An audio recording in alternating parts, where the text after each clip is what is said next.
Is a Freaky Friday edition of Liquid Lunch on Newsmax TV. I'm John Tabacco, and top story this hour, this week, coronavirus, fear, fright, and hysteria attacking the U.S. and global capital markets. The Dow this week so far has given up pretty much all of its gains from the last year. As we speak right now, down about 800, was low as 1,000 today. And to come into today's show, I want to give you, every so often, I try to teach you a little something, give you a little understanding of what's happening out there. You're looking at on the screen here, let's put that back up. This is a 2-year chart. I know I've been saying for the last few weeks that I personally don't believe that the virus is as scary as it's being made out by the media. Now we have the left wing, of course, politicizing the virus, so that's creating more hysteria and fomentation of fear. But you might want to take a look at this chart. It's a little crude. I made it this morning for you. That big line coming down where it's touching that white line there, those two little dips that you see that say February and August, those were recent lows where I think we should have bounced. And a breakthrough of that number could bring the market as low as the next one to the left. That low is, lower than 23,000. And then we get into some serious, that's not correction territory, that's danger territory. So we're watching this very, very closely, right around 25.6. Right now, the Dow is below that. It is the end of the month, and a close below that number could mean another Black Monday. So you want to keep yourself quite nimble right here, okay? For those of you who have been following what I say in my Monday morning quarterback newsletter, you should be in cash right now, at least some cash on hand.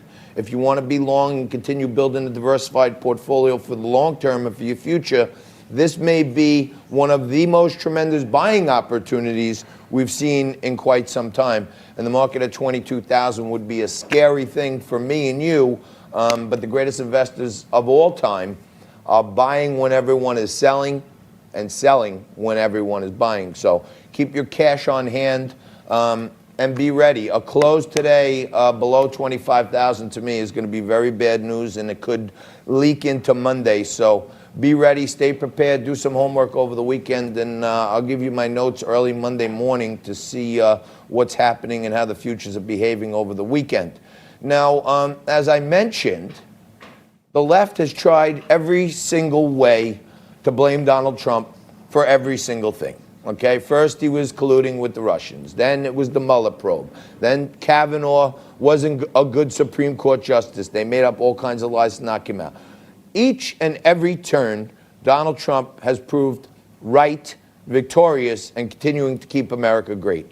But this guy, Tom Steyer, he basically banked his whole career. He spent $200 million on trying to impeach Donald Trump.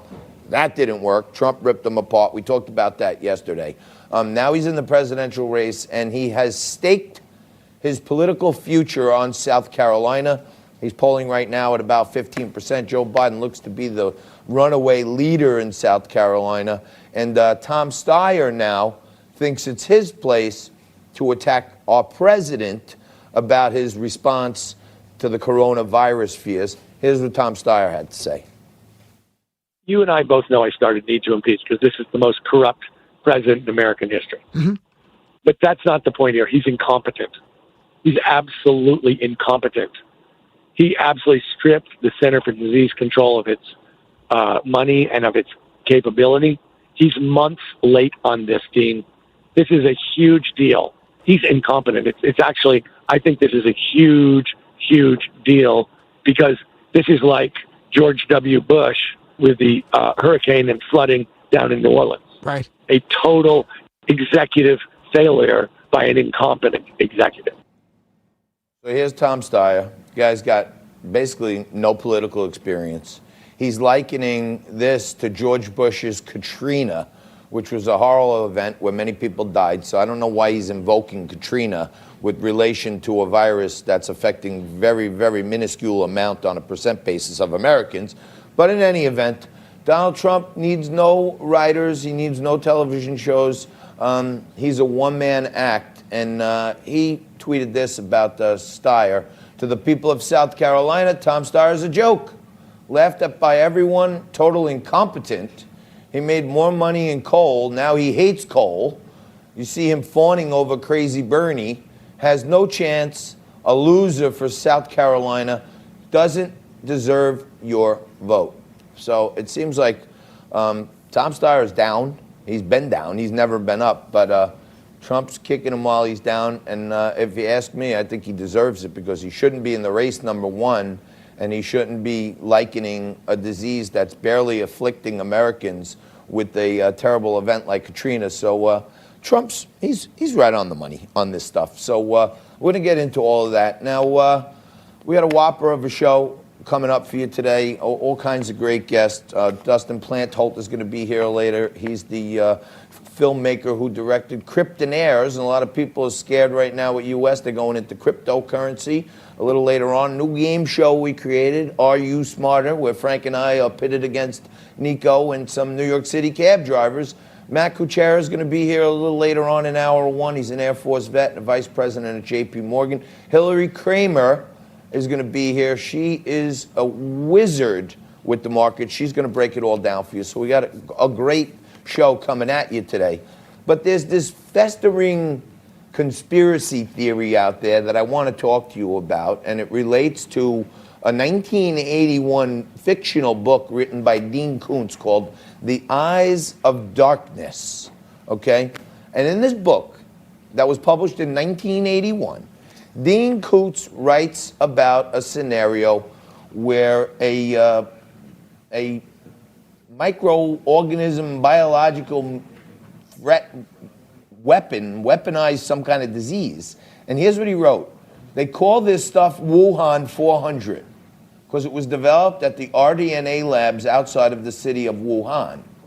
And it was 400th viable strain of man-made microorganisms created at the Wuhan Center, and they called it Wuhan 400. Now, it does happen that fictional stories sometimes happen, in fact, down the line, but I found it really strange. This is going crazy on the internet. It's going viral that Dean Koontz wrote about a Wuhan-based microorganism disease.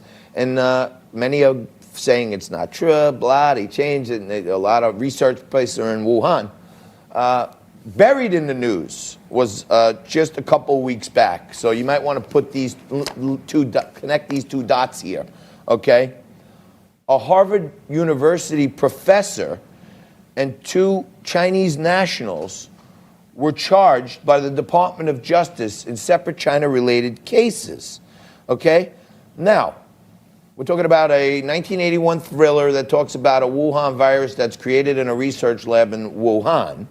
And I find it very, very intriguing that Dr. Charles Lieber, 60, the chair of the Department of Chemistry and Chemical Biology at Harvard University, was arrested and charged with one count of making false and fictitious fraudulent statements, okay? And he and Yanqing Yi, a Chinese national who turns out to be a Chinese army veteran, and Yazhao Zheng, a Chinese national who's also, Yazhao Zheng was working with Dr. Lieber, okay? He was apprehended December 10th, 2019 at Boston Logan, trying to get back to China. The criminal complaint was he was trying to smuggle 21 vials of biological research to China. He was indicted with the doctor on one count of smuggling goods from the United States and one count of making false statements.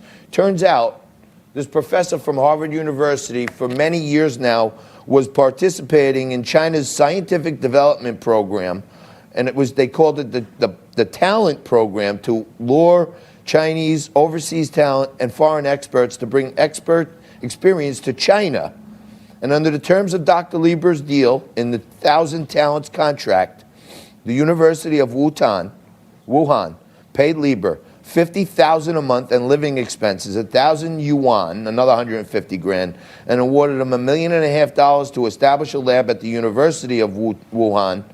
He was obligated to work for them for 9 months and declared him an international cooperator, cultivating new teachers.